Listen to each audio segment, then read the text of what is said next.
The Hungarian Tank. Be like the Hungarian Tank.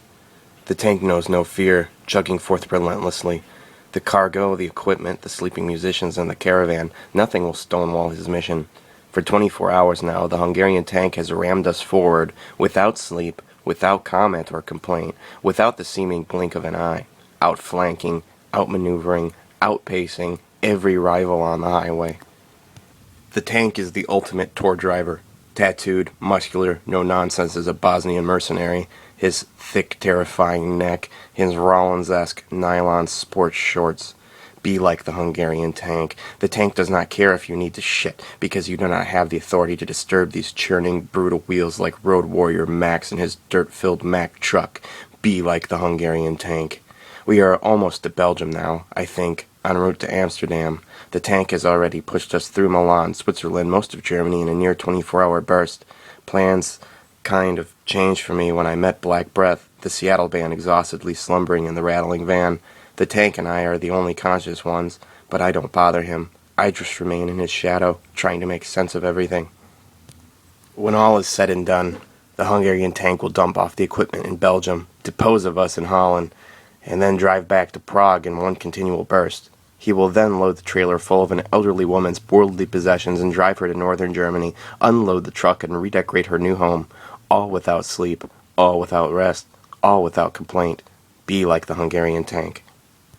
2 hours from Amsterdam, having just ditched the Amps in Ghent, the Hungarian Tank, the inhuman killing machine of a chauffeur, pulls into the parking lot of a Belgian hospital. Staring out the window, not addressing anyone in particular, he prosaically states, "I have to take care of my stomach." The tank then heads inside, leaving us to discern the conundrum. Wizard and I get lost on a mission for beer in this strange land that smells like basement.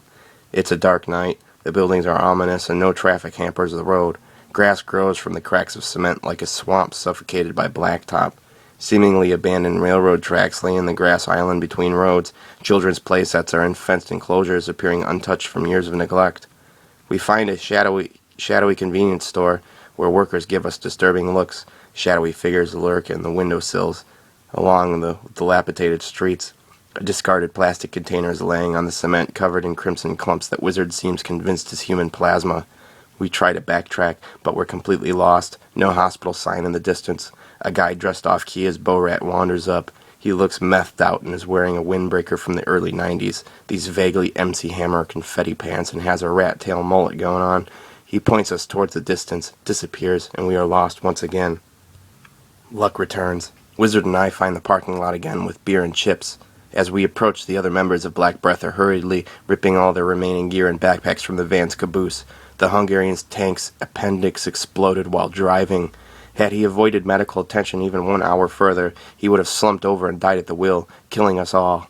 To imagine the pain this man must have been in searing with is unfathomable, and not the slightest grunt of dissatisfaction in his harrowing professionalism.